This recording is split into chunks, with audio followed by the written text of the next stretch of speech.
Hi, friends. It is I, host Eric. Why is there live chat already here from last time, or what? What's up with that?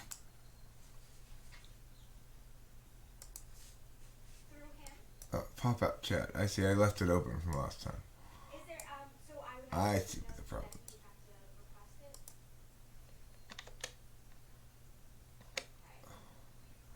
Okay, here we go. Now I think I'm in the right spot with the right thing and the right mindset, ready to talk about things. Email Anthrax hello. Number that I should, or So email that I should give him? I had a very interesting time listening to Rachel's session with the psychiatrist, and Yes. he's great. I like him a lot. If He totally won me he's over. not able to get those himself, and I would have to get them, how would I go about doing that? Yeah. Okay, so Rachel, could you go take this outside? Okay. Rachel, can you take this outside? Okay, so anyway, uh, I went into this psychiatry session with specifically a goal in mind, which is I wanted something like a rescue hailer style in pill that when she was spinning out of control, I could give it to her and she'd go to sleep. It would knock her out. Um, and but it ended up being quite a at times um, robust. I wouldn't quite call it heated, but a fairly robust exchange of ideas on the subject of bipolar because what I wanted to get at was my central thesis, which was that perhaps this is the mania and the everything else is caused by sleep and lack thereof, and that it's not a symptom of bipolar, it's the cause of it, and that the best way to treat it would be to take a sleeping pill as needed every once in a while, yada yada. And it was it was a very interesting debate because at first he kept basically trying to say, well, we have to treat the bipolar, we can't just treat the sleep, and I was saying, but we don't even know whether or not the what the relationship causally is between the lack of sleep and the bipolar. And it could very well be that bipolar disorder has heretofore been misinterpreted as something that's inclusive of a sleep disorder, whereas it could be the other way around. The sleep disorder is inclusive of bipolar symptoms. And I've never seen Rachel display those symptoms in any context other than the lack of sleep. So why shouldn't we just treat the lack of sleep directly? Why are we treating psychosis when it's always concurrent um, with the lack of sleep? And I don't like the fact that Rachel's on all these different pills and stuff. So with Doctor, I went back and forth about it a fair amount. Um, the thing that ended up happening is we won each other over. So he's an INDP is my quick and dirty personality type assessment of him. He's an INDP. He's a TI user, and he was stuck by the fact that I was winning all the arguments because I think I'm right about it, frankly. Um, but even if I'm not, he wasn't being dishonest in his answers to my questions. I was asking some basic questions like, uh, okay, well, do we have any reason to believe that it's absolutely not the way I'm describing it, which is to say that it's a sleep disorder first, and the mania. I mean, the symptoms of psychosis stem from the total lack of sleep for long periods of time, which would drive anybody crazy, right? And he basically agreed that we don't really know whether or not that's the case. I pointed out that the logical thing to do then would be to take the sleeping pill occasionally approach and see if that precludes it from presenting again as a symptom, the symptoms. And he'd say, well, even if that were to work and it prevented the symptoms from reemerging, that doesn't necessarily mean it's treated the actual thing. It could just have reduced a risk factor. And I pointed out, well, functionally it's the same thing. If she doesn't experience the symptoms anymore, she's being cured. Who cares if there's some underlying thing that's actually not been treated? That's not a meaningful distinction to make. And, I also kept stressing the following, which is the key reason I'm coming in here with a clear vision about what needs to happen is because I understand what's happened before. What's happened before is Rachel's gone into dealing with mental health professionals, has not been heard by them at all, has been ignored by them consistently, as they always know better than her about what's best for her, right? They don't want to listen to her. They don't want to try what she's saying. So, the good news is, Rachel's, this doctor is on the same page with us about reducing the medications in general and not having multiple different medications. So he's taking her off of the lithium, he's taking her off of the trazodone, he's taking her off Seroquel, and he's adding Saffris, which is another thing like Seroquel. But he's going to probably give her a bigger dosage of it than she's currently taking or took before. And it's another thing that you take just before bed at night. So one of the problems that Rachel expressed about Seroquel in the past was that it makes her crave sugar a lot, and she eats a lot of food. And she gains weight. So there are a class of those, each of which has weight gain as a possible phenomenon, I guess. But or side effect, but some of them are more weight gaining and some of them are less. I guess Seroquel is quite weight gaining. Did you say that was the most weight gaining? The most, yeah. Seroquel is the most weight gaining of them all, and then Abilify is the least weight gaining of them. But it doesn't. At least when I was on it, it doesn't make you sleep though. So hopefully this Saffris plus we just Saffris ultimately. She's gonna be on just Saffris, and he's gonna prescribe us 5 pills of a long-acting benzo as an emergency if she's starting to spin and I need to go. Okay, well basically, look, I'm Yamato, and she's Naruto. Now, in Naruto, if you know about Naruto Shippuden, Naruto is trying to develop new jutsus and stuff. Sometimes the Nine-Tails Fox comes out of him. And Yamato's got to use this thing that he does. Suppress or... resist. Resist? Or, no, wait, what is it? What's the word? Is it resist? I thought it was resist. I think it's... Or maybe not. I don't remember what the word is, but he's got a special word that it causes the Nine-Tailed Fox to go back. Suppress, maybe. Oh, suppress. Suppress, yeah. It causes the He is a very good... I want to tell you right now, if this were Yelp, 5 stars, 100% A+. I really like the guy. He's great. We had an adversarial exchange for much of the session, but in the end, he's an INTP, and it was pretty tough to argue against what I was saying. And so he ended, we spent a fair amount of time at the end saying, the wood jutsu using guy, exactly, Broccoli Todd. He shares a lot of my frustrations, and he respects what I was saying. Right? I did the FB thing, which is also true. I said, listen, I understand that. Is the mic only coming through the right? Mic check. Let me see if I can fix that.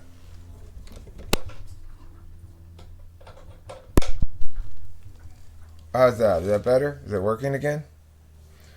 Are you working? Are you working? Is it working with your face? Is it working with your grandma? Are you working on your mace? Is it working for some things that you do in the house? Is it working like a pow? Is it working like a mouse? What do you say, Octavia Silva? Tell me the truth this time. You love broccoli Todd, don't you? Yeah, Yamato. I'm like Yamato, so I want to have the ability that Yamato has to suppress the Nine Tails in Naruto. I want to have that ability with Rachel to suppress the Nine Tails. I think you'll have it. Are you sure it's not you? It looks like it's showing here.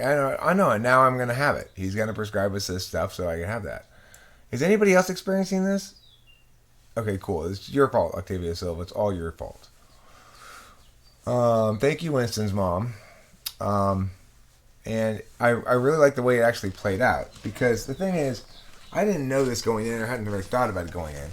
But I don't think I would have been nearly as satisfied if I hadn't had the opportunity to basically win the argument in there. Which I think is fair to say that I did. Not that he was really arguing against me ultimately. It turned out he was sort of selling the party line. But I think he recognized in full that the things I was saying were things that needed to be respected because they were winning the arguments. It's fortunate he's an INTP because only INTPs and ENTPs are going to necessarily respond like that.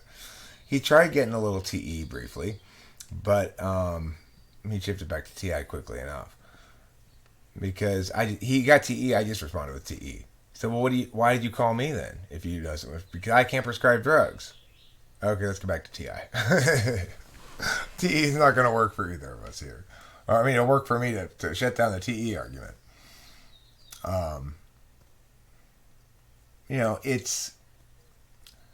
It's cool to have adversarial exchanges with somebody who respects the reality that the adversarial exchange does not make us adversaries, and who's willing to and who finds through the process of adversarial exchange mutual respect.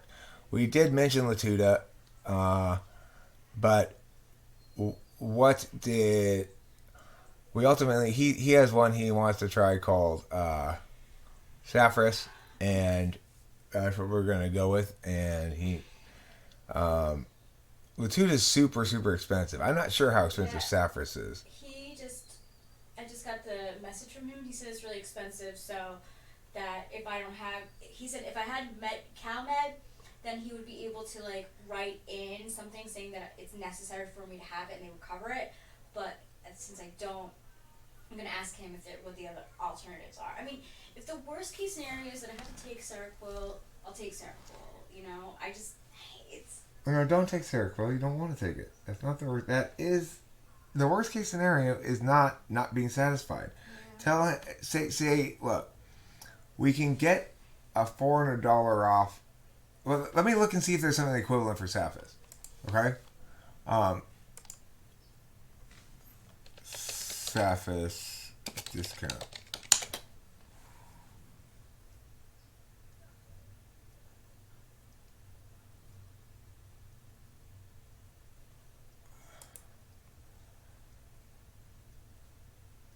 Okay, so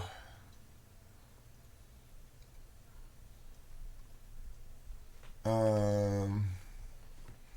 don't see anything like how Saffris can help.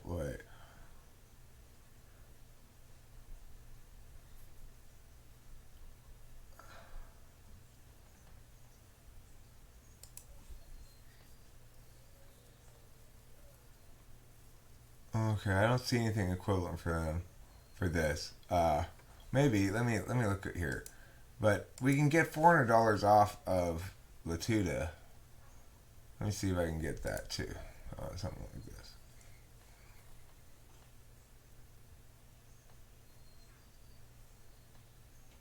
If we take every day, it's too expensive. That's 600. We can get Latuda for 300. Okay, so ask him what other options are. Yeah, just say Latuda has a discount card that reduces the price to $300 a month. We could possibly manage that, right?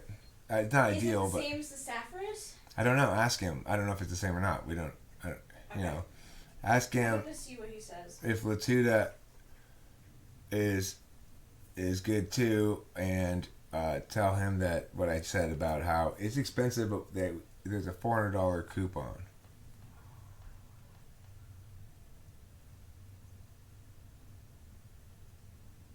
So I can call them. I can call them to get that thing, that card.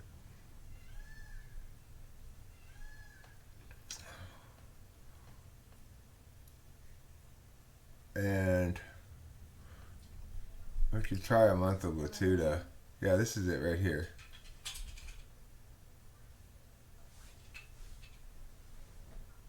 Must meet eligibility requirements. Okay. So, okay, yeah, we can get Latuda for 300 months. So tell him that and see what he says. Okay. Okay? Anyway, you should, you should also tell him I'm live streaming about it right now. Should I? You should, though. I mean, I want you to, but if you feel that's too awkward, then don't. No, I don't care. I'm just a messenger.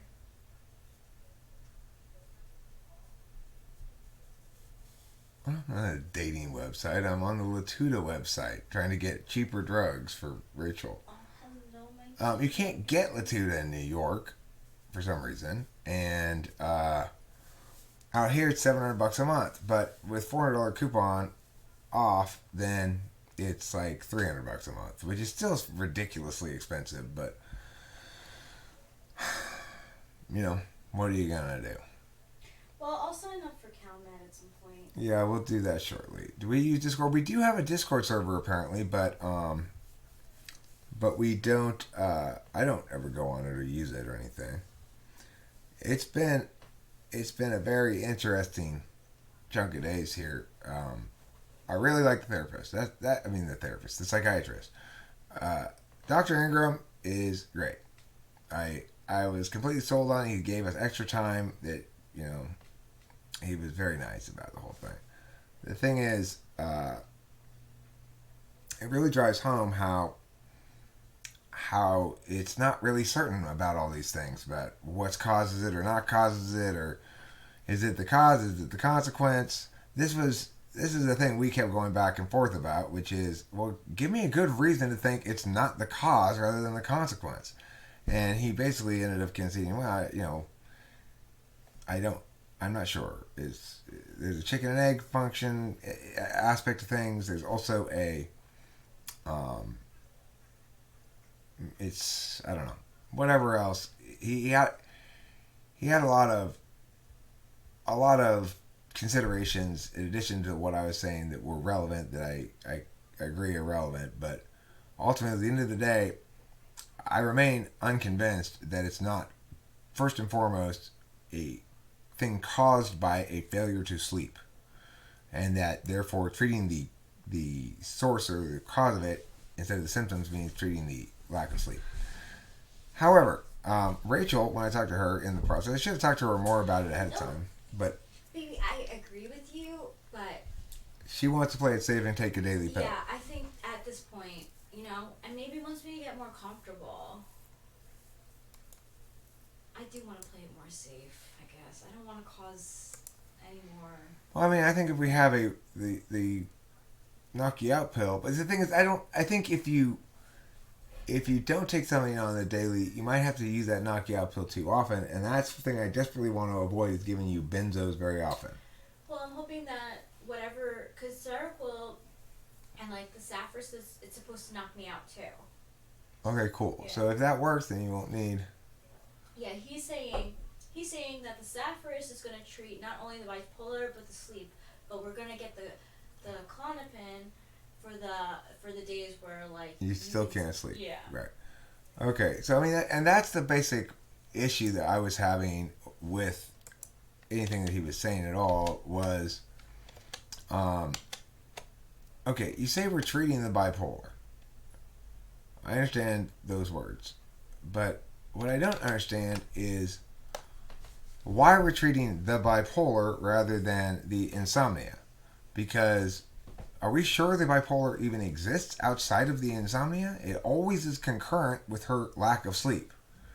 Well, these manic episodes obviously include lack of sleep. Are you sure that they aren't entirely that? If anybody doesn't sleep for 4 straight nights, they're going to go crazy. Anybody. Well, here's the thing, Octavia Silva. I had a considerable length conversation, or we covered a lot of ground quickly, about that as well.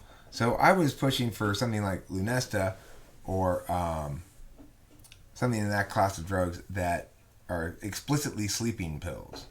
And he preferred to prescribe the long-acting benzo for occasional sleep need use as my rescue inhaler for sleep, because basically he explained that even though Lunesta is branded as a sleeping pill and the benzos are not, that the benzos are actually more effective at knocking you out than the sleeping pill are. So in other words, it's like, just because something's been marketed and labeled as a sleeping pill doesn't mean it's better. It's a better sleeping pill than something else that's been marketed or labeled as something else.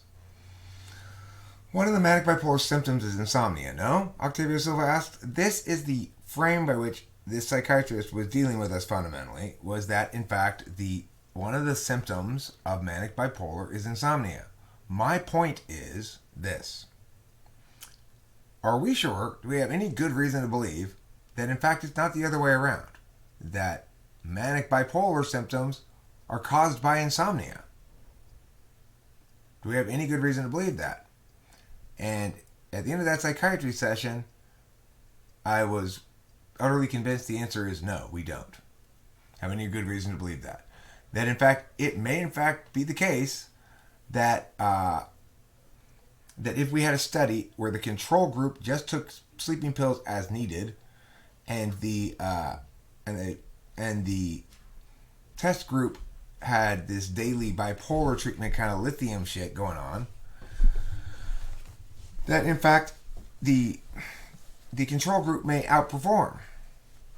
So that test hasn't been done. Because, I mean, I know this because I asked the psychiatrist directly about the methodology of the study he was referring to and whether or not the control group was that, because otherwise it wasn't relevant to the question at hand.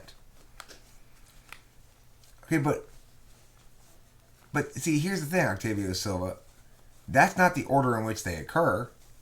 That's definitely not the order in which they occur. The lack of sleep precedes the manic episode.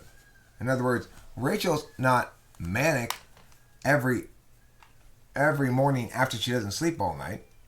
She's manic increasingly as she loses sleep.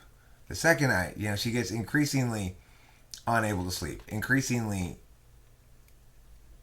like crazy-eyed. So it's that's not, there's no intuitive reason to conclude that the manic episodes cause the insomnia. Is an intuitive reason is to say that the lack of sleep causes the manic episodes. Certainly that they coexist. I'm not sure defining the manic episodes as a manic episode and not an epically bad case of insomnia is misdefining it, perhaps. I mean, in other words, I don't have good reasons to believe definitively that my position on it is correct. I have good reasons to believe definitively that the existing interpretation, the frame echoed here by Octavio Silva, has totally failed to meet its burden to affirm. And that my position is as likely and probably more likely based on what's easily observable in front of me.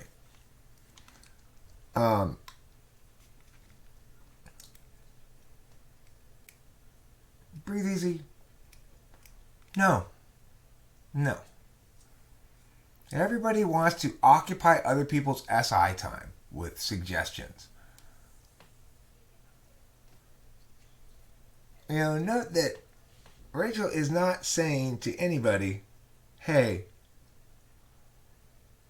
help me figure out how to solve this problem without drugs. Nobody.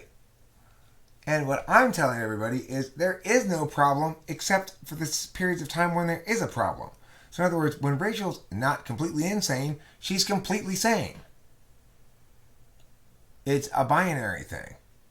And the periods of loss of sanity are totally concurrent. What is the word they use in medicine for that? When it means like what is that called?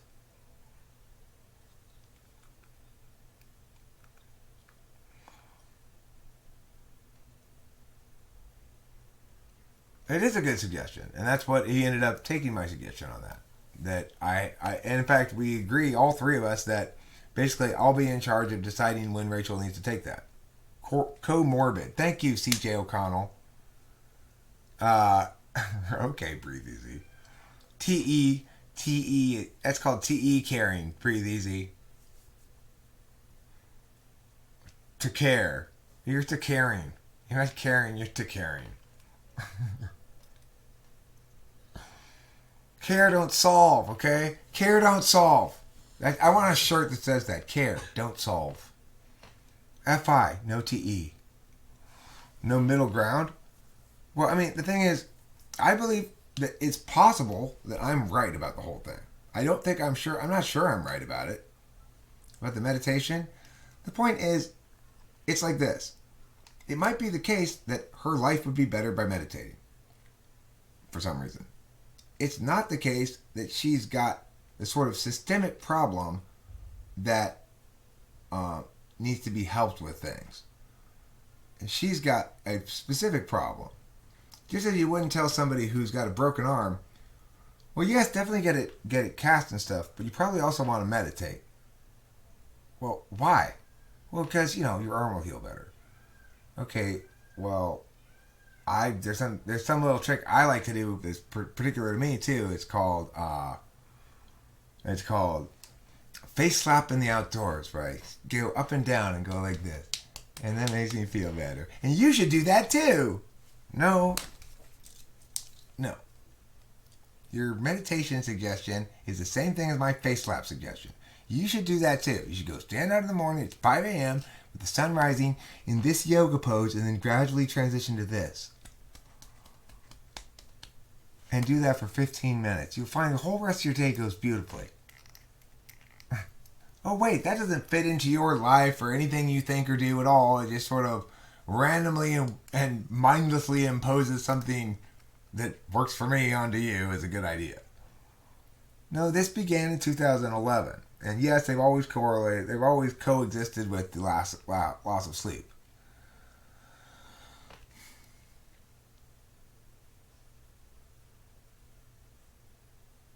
No, it's not like that at all. Because that would be a bad example. Because there's not any sort of pain that occurs when she's not in the midst of the episode. It's not like there's something wrong with her. It's that there are periodic occasions when she goes off the rails or whatever, right? I mean, Jerry like the mouse, that is one suggestion that would probably work somewhat better than not doing that. But you gotta understand, neither Rachel nor I are SI regular people. We don't have any regular schedule. We're never going to stick with any sort of plan that requires us to do these sort of behavioral exercise things over time, not long term. We have gone jogging a couple of times, and that was great. But are we going to do that every day? No. We need an actual solution that allows us to be willful about managing this. Not that requires us to be willful about a maintenance program. A maintenance program is an absolute fucking disaster of an idea for people of SI where we have it. We're not going to stick with any sort of diet or whatever, because we don't attend to those things naturally. You're asking us to change our being. No, I don't. Neither of us want that. Neither of us want to change our SI at all. We don't want to change our current way of being in which we get up when we want, do what we want, blah, do what we want. if we might feel inspired to meditate one day, maybe we do it. Rachel periodically does stretching and yoga-y type stuff. She was just doing it a little while ago. So my point is, in the status quo, we're fortunate in that we do those kind of things as we feel like doing it. We never are trying to force ourselves to do something we really don't want to do for our own good.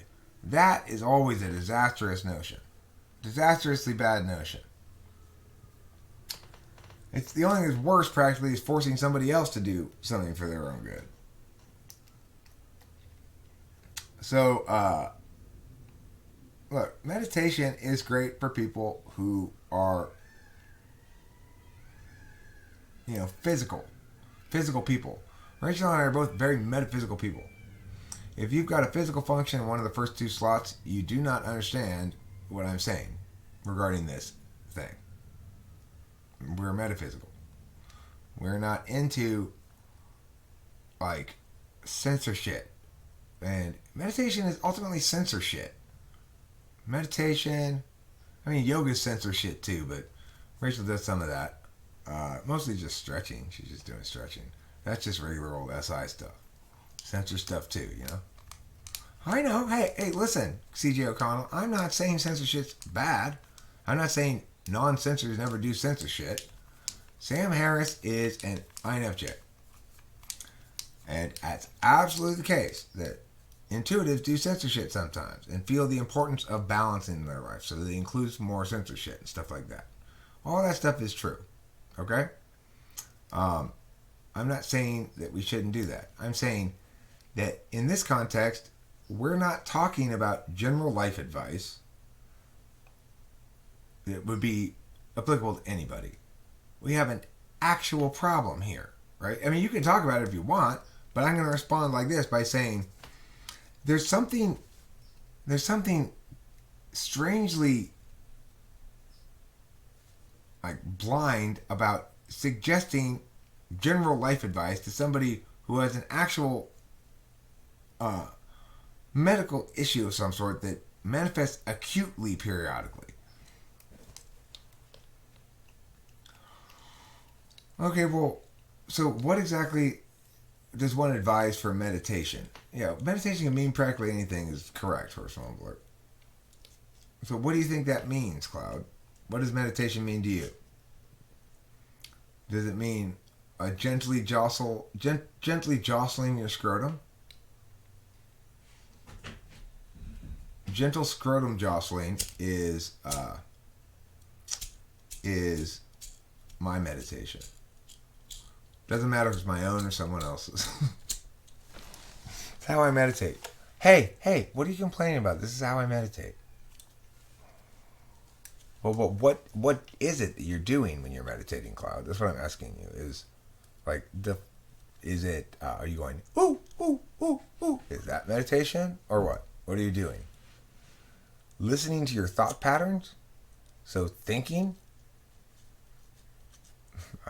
So being aware of your thinking?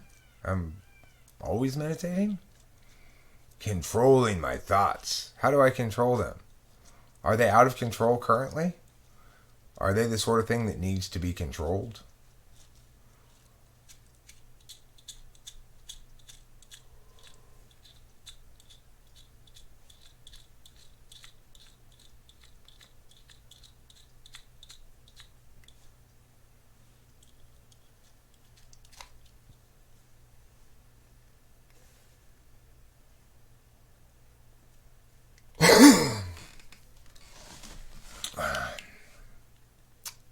I should see my thoughts as a radio station. What kind of music are they playing? Are they playing rock and roll music, country, or jazz? Hey, Rachel, you hungry? There are many kinds of meditation. Anyway, I really am happy with this doctor. Smart guy, fair guy, argued with me fairly, and I appreciate that. But I really do still maintain that it seems quite likely to me that for most people who have this so-called bipolar mania, that simply controlling their insomnia would solve the problem. Now, one might argue that that might be just treating the symptoms and not addressing the problem. One might argue the opposite as well, but I think the evidence, as it stands, from my observations, are more consistent with the notion of the lack of sleep being the cause than they're consistent with the notion of there existing something that's kind of undefined called bipolar mania that is comorbid with insomnia. Comorbidity, that was the word. Somebody here helped me remember what it was. Comorbidity means you got two disorders or problems or illnesses or whatever you want to call them that go along together. Yeah, so like there's no, how do you tell then? Right. So at least in my interpretation, it's potential to solve the problem, and it's meaningful to address the problem directly. In the other interpretation, you've got comorbidity, or you see insomnia as a symptom of bipolar. Well, what exactly is the bipolar then? Besides the compilation of its symptoms, is it really a cause of any of them? Is there some specific thing that's causing the rest of those things, or is it just sort of a metaphor? My approach to thinking, my thinking is kind of arrogant. Um, I'm not sure if the psychiatrist found me arrogant or not, but I can tell you this: the psychiatrist agreed with me. My willpower about what? I'm overestimating my willpower? I don't understand what you mean. I don't think I'm overestimating my willpower. My willpower is not very good. I mean, like right now, I feel the urge to pull a bong rip, and I'm going to.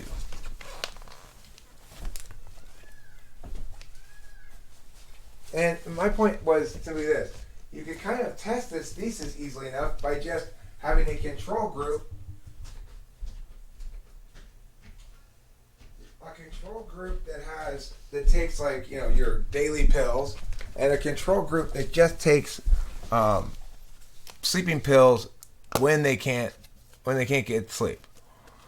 And makes a point of not taking it even if they don't sleep one night. They tough that out and then take it the next night. That kind of a thing. But the problem is, a lot of the sleeping pills are like benzos, and that's bad. You don't want to get addicted to that. What's the matter? You okay? I want to talk to you after the live stream. Okay, let me just mute this for a second.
Okay, so studies have found the onset of sleep disturbances to predate the experience of the affective symptoms that characterize bipolar disorder. Okay, so if the sleep disorder is getting worse, that would be consistent with it manifesting worse symptoms over time.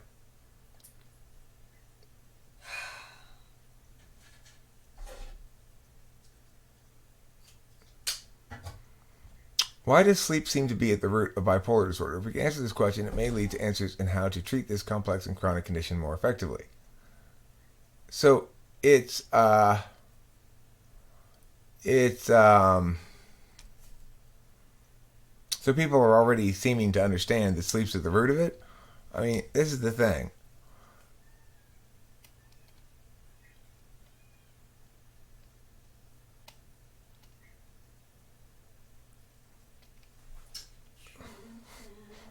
I am just stopped in my tracks by Cloud's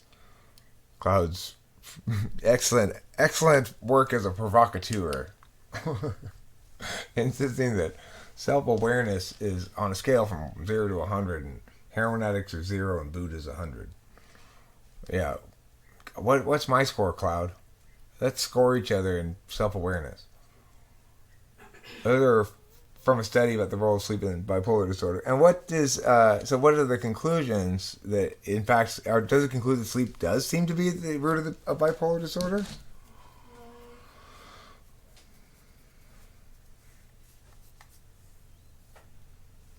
But of course, the problem is this: if I would imagine that if we had just a sleeping pill that we were supposed to use periodically, that the problem with that would be um, we'd have to use it too often, you know, because she wouldn't sleep at all. So I don't know that, but that would be one concern I'd have about my approach, you know.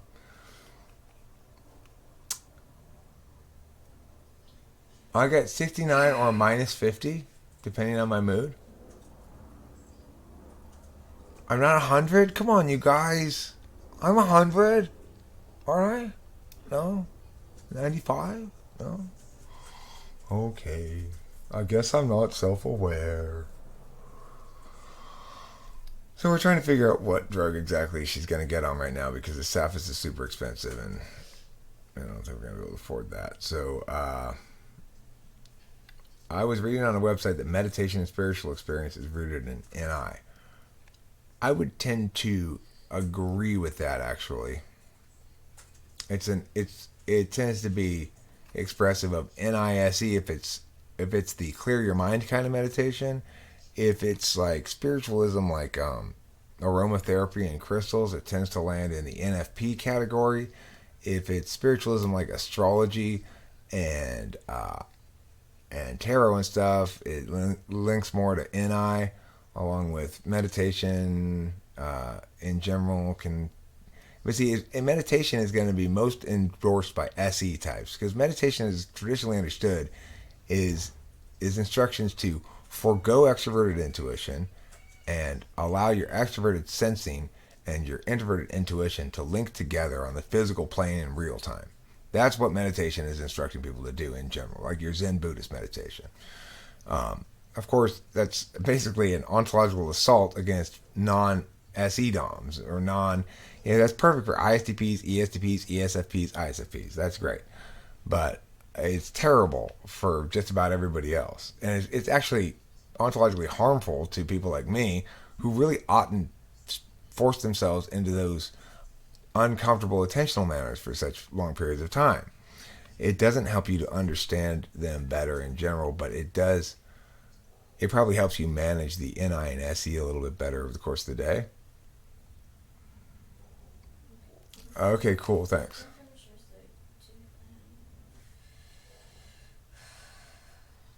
Well, they're born in the same school of thought. Okay, one is representative of that on the physical plane, and one is representative of it not on the physical plane.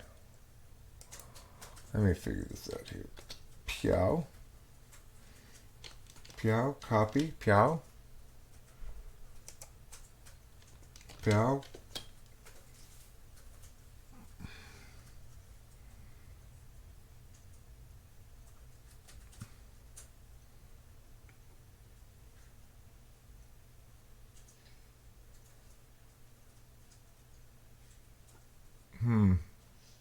Quite a long article indeed. See, she doesn't have bipolar depression. She doesn't have the depression part. She just has the mania part. And My point is maybe with bipolar depression, you could argue that Yeah. there's something else going on besides just a sleep disorder. But with the mania part, the way I see it, sort of just you know coincide directly with the sleep. It just Yeah. seems a no brainer See that the see like I should have mentioned to him too, but I just like don't know. Like it's just so hard because once a trained professional hears that in the past other trained professionals have said bipolar, it's like they just go with that. no. I mean, look, any trained professional is going to diagnose you that because you display the symptoms of it. In other words, the only way you're going to get anybody to diagnose you as anything else is to buck the conventional wisdom entirely about what comprises the frame and what comprises the contention level. I went in there saying, I think you got these things backwards. You got the frame and the contention level backwards. In the end, he didn't agree with that per se, but he agreed with me in functionally that all these questions, unanswerable questions that I was raising were frustrating, and that they sort of plagued the psychiatry field. He was an IHP. He was fair. He was fair in dealing with my arguments, and he was honest, intellectually honest. So I value that a lot. I appreciate him. I mean, he's good, and he's generous too. He's generous with his time, and he cares. He's a good doctor. So I give him my highest endorsement. Yeah, he was. I felt confident in him. Me too. Like, I really, really like that he like was like, you're on too many medications. Right. And that with the lithium, he's like lowering me down, but he's not lowering me down like he's not like making it like a 3-month thing. He's just like A month. Mm-hmm. Right, which I like that too. That's quick. Yeah. And it means he doesn't have to prescribe you any, which is great. So we're having problems right now figuring out exactly which is going to be prescribed because of the costs associated with these medications. But we'll figure it out. Yeah, we will. I guess. Where are you right now in this process, Rachel? Getting the medications. Oh, so I mean, like, did you get that email to him? About Sapphiris? Well, you said you sent an email but it didn't go through? Yeah, I sent him. Oh, okay, cool. Yep.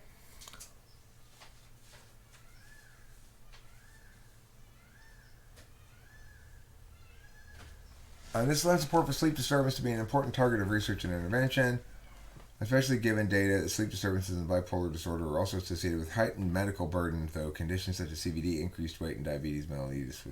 These data highlight that many possible clinical implications of improving sleep and bipolar disorder. And see, here's the core argument that I kept coming back to justify my sort of insistence on this stuff. This is going to be the first time that was the first time that Rachel has, in all these years of dealing with mental health professionals, I'm quite confident that's the first time that the mental health professionals have been required to really listen to her. Yeah. And for her to genuinely be heard. Now, granted, it wasn't necessarily her doing the talking all the time that was being listened to, but I'd like to think that everything I was saying was consistent with what Rachel had been wanting to express for a long time, that she needs a sleeping pill or something like that. Yeah. I almost wish that I had spoken up more about my sleeping issues before I got my like diagnosis, because I think that would have been like a real it would have showed that I just hit a breaking point at that moment in time. Because like up until that point, I really didn't know how I was going about life. Like I was going about life with like basically no sleep.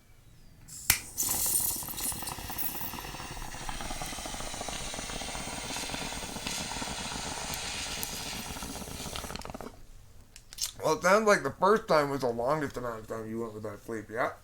Yeah, that was scary.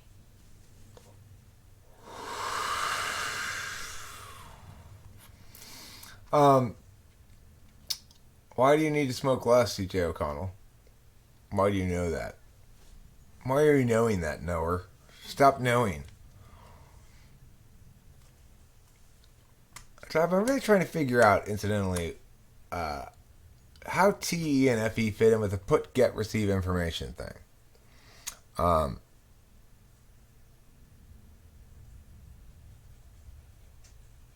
it would seem as though they frame they're the frame that the knowledge functions,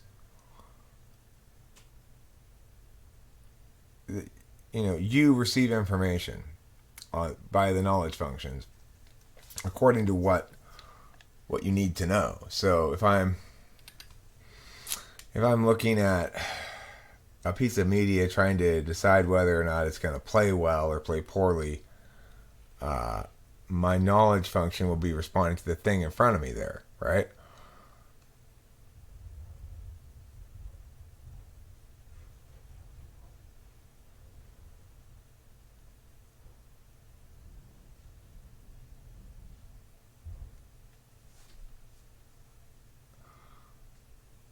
So do you think it makes you unclear, CJ O'Connell? I don't think it makes me unclear. I'm not sure why you think it makes you unclear.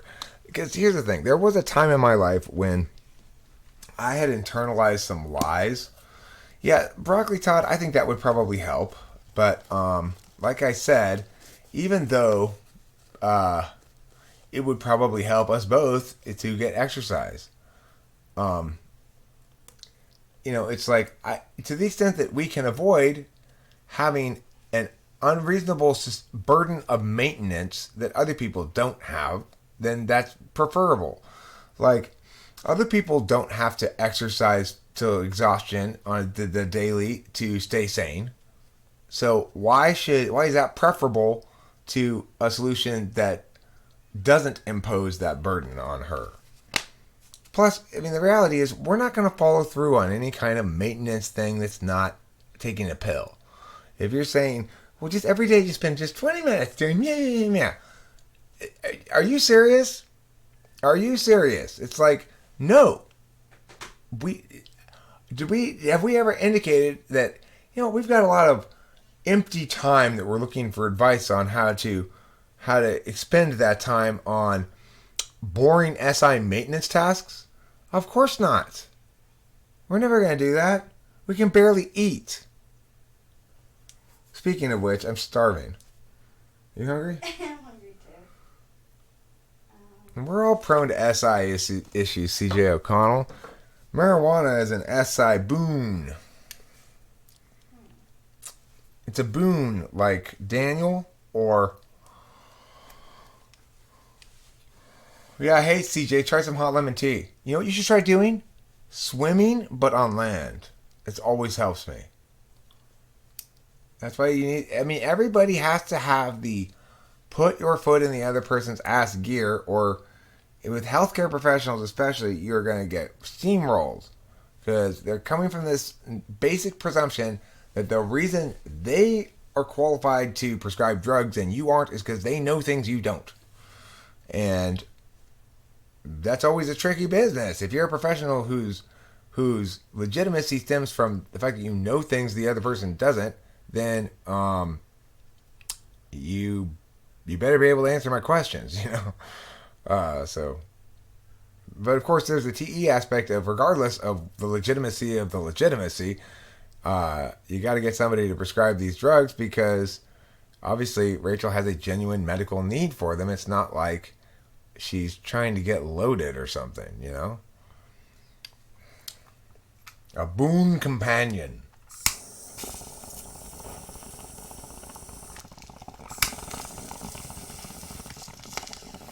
And I think this is necessary too.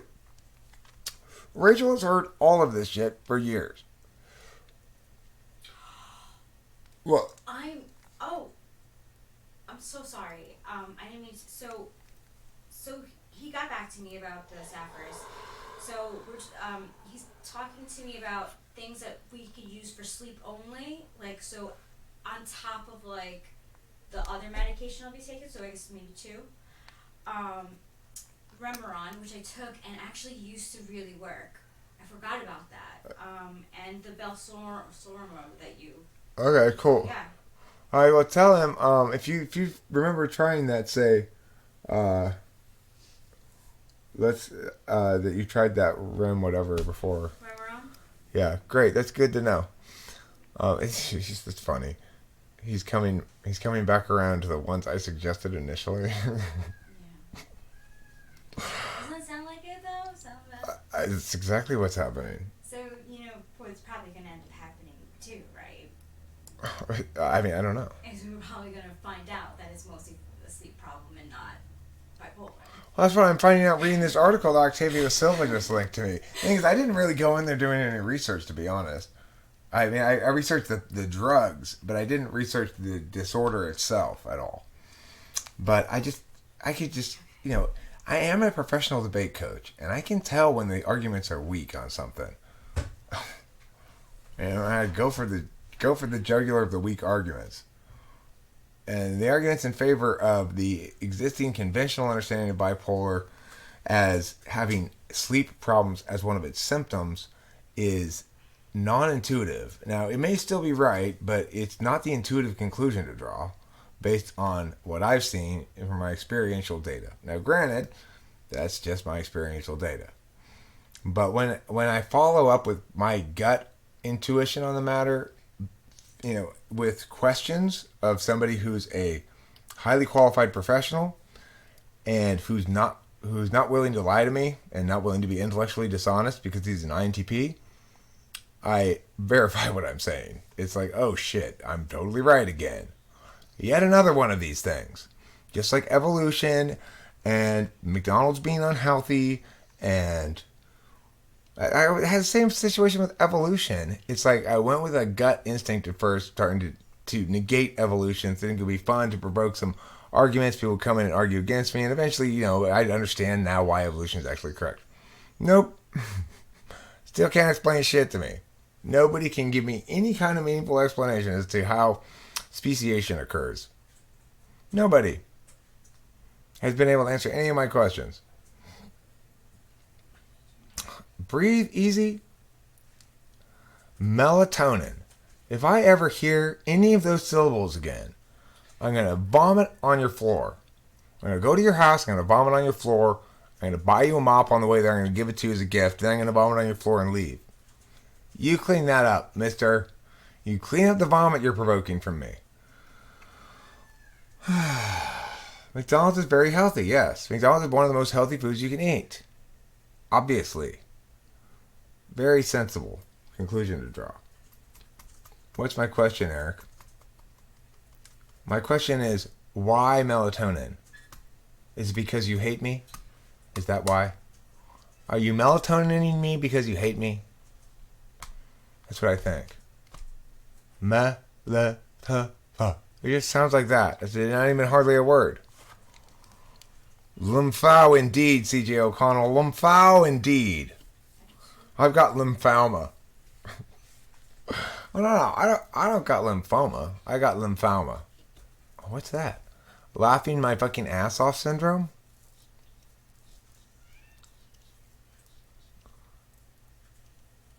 Right. Melatonin is the normal person answer to normal sleep issues.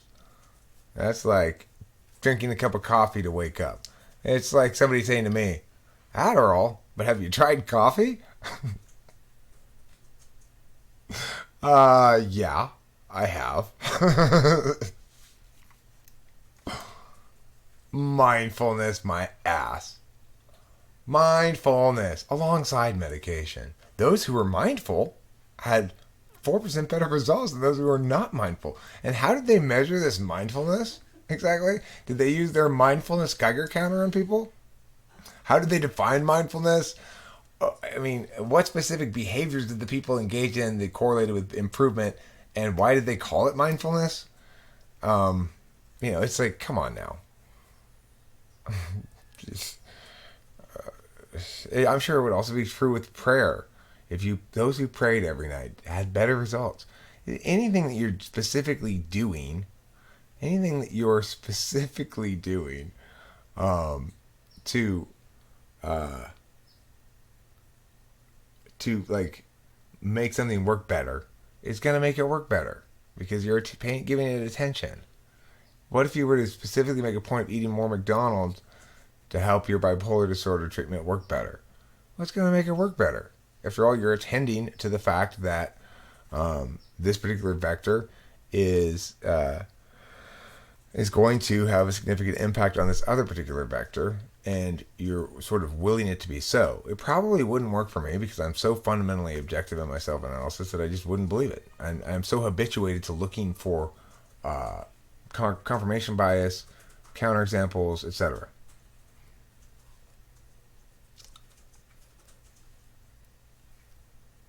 The Addy coffee analogy doesn't hold water. Hey, it does. If my body's not making enough dopamine, then I need Addy. Same thing. These hypotheticals are simply suggestions unless Rachel has applied it or found it not of benefit, making all your points invalid and childish, if I'm being honest. No, it doesn't, because you're ignoring my central thesis, which is this is exactly the sort of thing she's gotten instead of what she's indicated she wants and needs for the entire duration of her being diagnosed with this illness. So what I'm pointing out is that while it's possible some of those suggestions might be helpful, remember she's been dealing for this now for 9 years of hearing new ideas about how else she could treat it besides the obvious solution. And you can imagine that if you were in a comparable position, you would probably tire of hearing about these, everyone's well-intentioned, oh, well, what about grandma's pickles? You tried them? It wouldn't occur that way if it were a physical medical problem. People wouldn't go, well, have you tried grandma's pickle recipe? It's just like, it's not a terrible thing that you're doing. I'm not saying that. I'm just pointing out that use a little FI here. Put yourself in Rachel's shoes and ask yourself, if you were in her position, would you want to hear a bunch of suggestions when your central thesis coming in is, I need and want sleeping pills. I did turn it up a little bit louder on that side. John Clarkson, haha, somewhat relatable, bad optics, depressed ENFP gang. I want to help others, but they don't like me. Bad optics. I'm just a jerk. I have also been drinking too much lately. Bored with quarantine. I'm sorry to hear you've been drinking too much lately, John Clarkson. I am somebody who does not drink alcohol at all, but I used to be a drunk.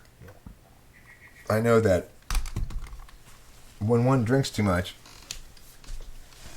it's not just it's a full like day and a half kind of encompassing thing. If you drink again before that whole process of being drunk, feeling kind of hungover and shitty, being kind of foggy, and then if you drink again before you sleep that off a second night, sometimes even longer than that, then you get in this kind of cycle of fuck it, I just gotta drink something because I feel like shit, and that's no fun. That's no fun at all. You've been drinking too much lately? I've been blinking too much lately. See? There's no reason to blink this often. I'd say I'm blinking too much. I should stop. Okay, I will. Good suggestion. I'm going to wrap this up, though, very shortly here because I want to go get some food with Rachel and assist as needed in continuing the back and forth between her and the doctor and so forth. You seem to be handling it fine, right? Yeah, he's pretty quick. Yeah, he's on top of his shit. It is true that sometimes simple things are necessary for big solutions to work. But the thing is, this is not a... I would point out there's a difference between diagnosing NI-style simple problems. That's what I'm doing. Isn't it possible this is a lot simpler and more straightforward than we're talking about? And speculating NE solutions. Which is... It's like... That's just speculative shit. There's infinite speculative things that might speculatively help. What I'm doing is the opposite of that. I'm saying NI. You know what I think? I think this is just fundamentally a problem of insomnia and that the bipolar shit is a symptom of it. So why don't we try the obvious solution and give her sleeping pills? so, if you're like, well, sometimes simple things are necessary for big solutions to work. And you're saying, well, there might be something where your shoes aren't tied there, Eric. It's the equivalent to that. Well, okay, but I'm not saying that I'm necessarily right. I'm saying, I bet you I am, and I bet you if they were to test it this way and frame it this way, they'd find themselves more in accordance with all the data and all the realities and have clear and better explanations for everything and be much more satisfied in their execution of the whole thing than they are in the status quo. Your kidneys have been sore lately. Has somebody been punching you in the kidneys? If not, it's probably not good. Yeah, you know what that might mean. What? Urinary tract infection. Ooh, Angan's here. You got a urinary tract infection. You've been putting dirt in your vagina?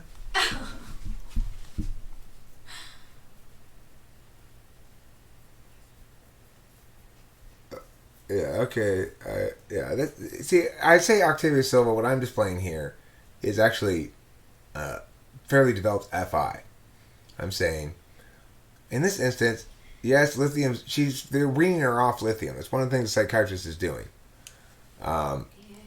They're going to wean her off lithium over the course of the coming month. She doesn't like with lithium particularly, although she doesn't dislike it as much as Seroquel. Right? Like, or yeah, no? Yeah, because they're both. Seroquel is just difficult because you gain a lot of weight in a very short period of time, so it's very destabilizing. Because one day you fit into your jeans and a week later you don't, and it's very and the food cravings are It's a good question, Cloud. I want to address Cloud's question. Why is Rachel INFJ instead of ENFJ? I would agree that this sleep disorder is more consistent with, if it were a type thing, it would be more consistent with ENFJs. But the thing is, I don't think it's a type thing. I'm not sure what it is, but regardless, when she's not, I guess, well, I've got a number of answers to that, but one of them is her SI metaphysically is not in the 7th slot. In other words, she uses examples from the past about INFJ rate. She can remember things like an INFJ. She's just, it's the physical aspect of SI that's particularly underwhelming for her or something.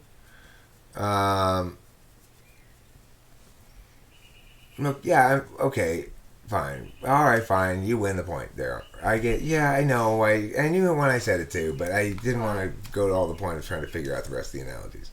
Hey, horse mumbler, hey. What did I just say? You should have paused a second.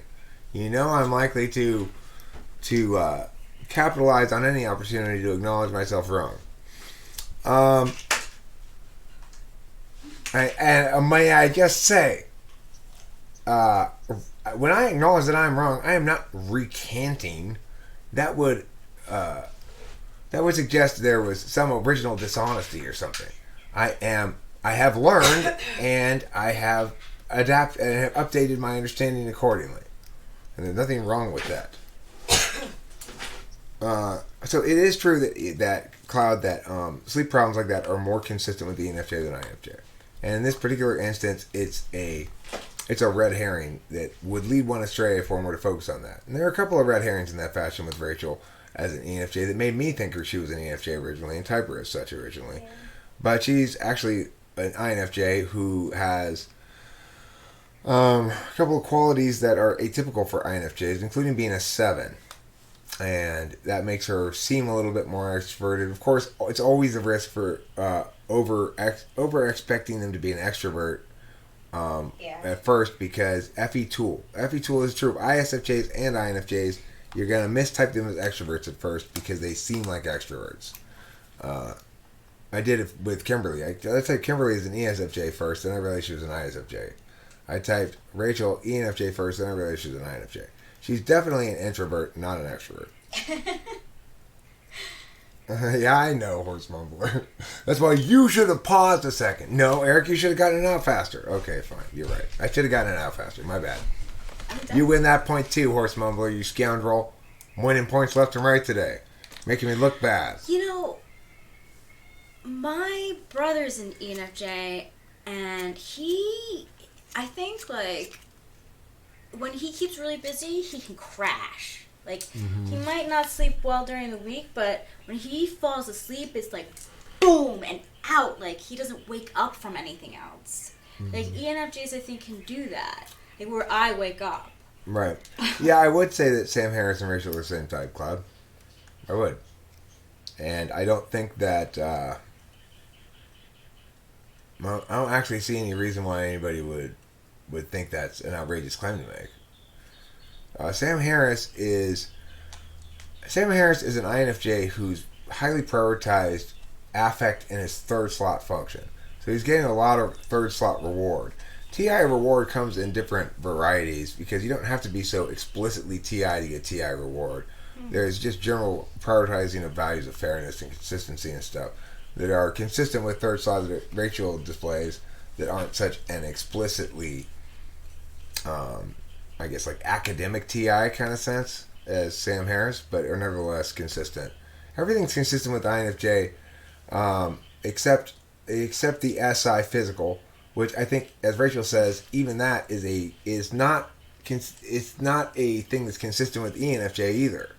So in that regard, it's not really suggestive more of ENFJ, because while they do have sleep problems, they crash differently than she crashes at the end of those sleep problems. Yeah. Rachel has an inability to turn off FENI awareness of shit in general, and self-awareness of the fact that she needs to sleep, and all the clusterfuck of meta-neuroses that come along with that. I get why she doesn't sleep. I have the same thing sometimes. Just it doesn't get worse. It doesn't have that positive feedback loop. That's what makes her unique from normal people in terms of sleeping. Her failure to sleep has a positive feedback loop that defies exhaustion.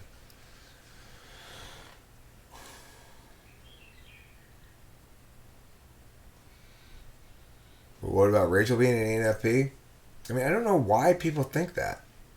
There's nothing about her that seems ENFP-ish to me.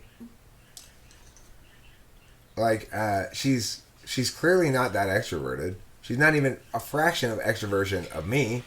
And I'm an ENTP, so why would she be so much dramatically less extroverted? Would be one question I would ask. And the truth is, too, like, you know how I was, like, fighting you back on ENFJ? Because it just, like, I felt like something was off. I felt like that a lot with ENFP, too. Even when I would type as it on 16 personalities, I would look for examples online of ENFP like characters, so I could be like, oh, like I'll watch that TV show so I could feel like a connection with the character. No, like New Girl, that show New Girl with Zooey Deschanel, she's an ENFP, and all the time I would watch it and I'd be like, that is not me. And if that's me, oh my god, I'm so like embarrassed for myself.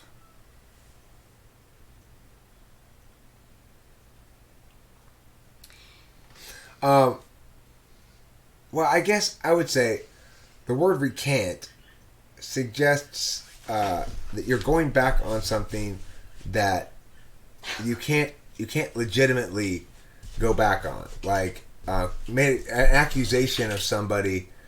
They robbed me, and then you recant means like you admit you were telling a lie. So it has that connotation to me. I don't know if that's denotatively indicated by the word or not, but that's what I'm talking about. That, in fact, whereas to, say, kick an argument, or, which is what I think I did, I kick that, or I concede an argument. Kick or concede an argument seems more neutral to me than recant. Retract my assent to a given claim, or retract my affirmation, that's fine. But I don't know. Recant seems to have connotations that imply I was being dishonest in the first part.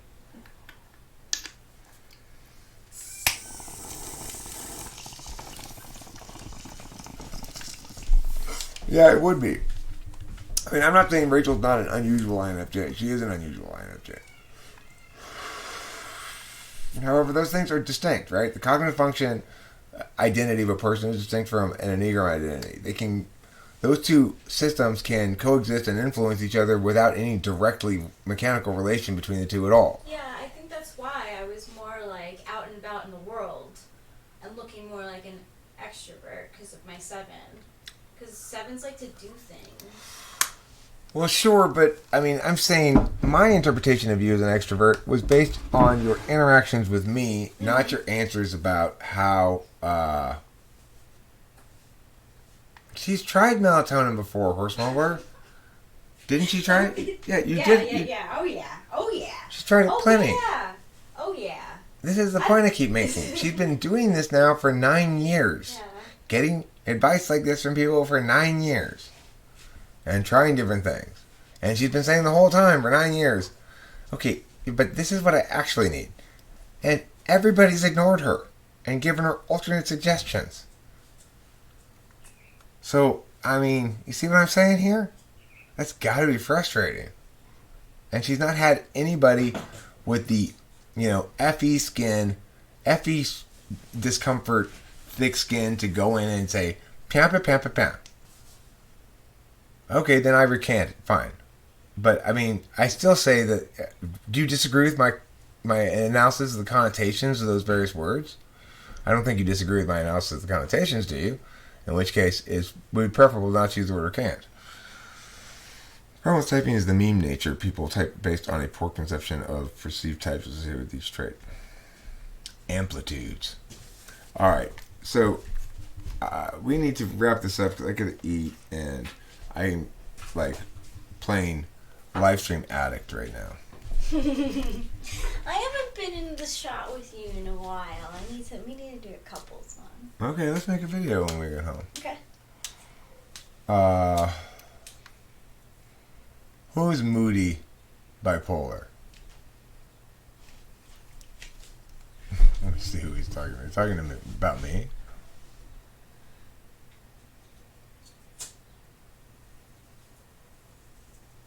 I'm not sure who he's talking about. Have you tried holistic compassion for the universe as a whole? Good idea, Nicholas J. That is so helpful. We should totally try that. You see, Rachel, the problem is you're just not thinking about things right. Oh, yeah? Yeah, that's why. That's why you have these problems. You need to try meditating and whistling through grass. You need to try some wheatgrass and some lemongrass. And there are probably decent arguments against Rachel being an ENFP, but her introversion isn't one of them. Why do you think ENFPs in general are quite introverted? No, you're not. I mean, the other thing is she simply doesn't express herself like an NE dom at all. So if I give her a question, she'll give me a very NI answer. She like the example I come back to again and again is when I asked her to define NI or what is she. Rachel, I said even more broadly than that. Rachel, what do you think NI is? And she said, after a pause, internal knowing. That's not extroverted intuition. If you ask any ENFP or ENTP the same question, you will not get so anything close to like that kind of NI answer, you know? It's crazy. I feel like an ENFP would be able to stay like on a video chat with you for like a really long time too.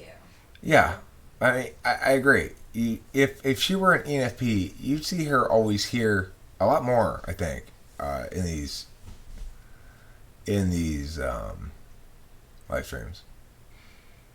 You weren't implying Rachel's any. I was responding to Bacon, actually, Cloud.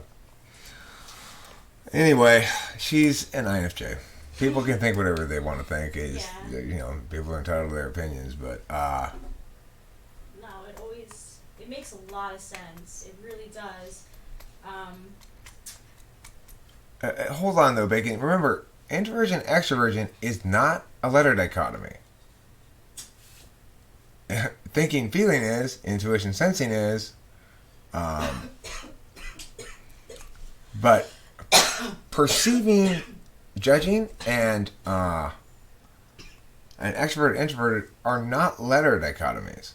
In other words, when you people say you shouldn't use the letter dichotomy, that's true. You shouldn't use TF, NS to type people because that's a dumb way to do it. That's not a good way to think about it.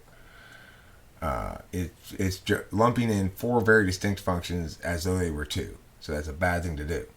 On the other hand, extroversion introversion is simply a term that's used to describe whether the dominant function is extroverted or introverted. So that's fine. I mean, to say, look, you seem like somebody who's got a extroverted or an introverted dominant function is a perfectly reasonable thing to say. Now, also with the perceiving judging thing, that just is a letter that refers to whether or not the person's dominant function is perceiving or judging. Granted, MBTI got it wrong for the introverts because they're talking about sort of the affect rather than the person. But, yeah. But do you see what I'm saying, Bacon? It's not a letter dichotomy. I'm saying that all extroverted cognitive functions share a quality of implicit to having the attention be externalized rather than internalized. And as a consequence, one can say one is more or less extroverted in the colloquial sense, and it links pretty strongly to what we're talking about. It would not be the same for thinking, because you correctly say, hold on a second, the two kinds of thinking are very different. Not true between the different kinds of extroversion. They all have a fundamental quality implicit to extroverting out on the external field. The least extroverted seeming in the colloquial sense of the extroverts is the TE dom, and the least introverted seeming of the introverts is the SI or NI dom that has FE tool. So, nevertheless, it's the case that we can use seems extroverted or introverted meaningfully in a way we can't use seems thinking or feeling or seems intuitive or sensing. And that's my response to this, yes, yes, yes, that's my response to this, yes, yes. Goodbye now, goodbye, goodbye, goodbye. I've got to go and buy some pie, and pie will be the food we eat. A pie or two, or even three. These pies must fill us up with meat, meat pies, meat pies, meat pies. I think we'll go to Moffat's then and purchase pies with meat in them called chicken pies. Yes, chicken pot pies. It's Moffat's chicken pot pie. They've got delicious chicken pot pies. They've got some fishes inside their eyes. They've got delicious meals as well, with mashed potatoes and a bowl full of hell. I call that song Moffat Chicken Pot Pie. Here I come. Thanks for watching. Forget thee not to eat demasiado queso. That's too much queso. You eat too much queso. That's my goal. Okay, now I'm going to end the stream. Peow.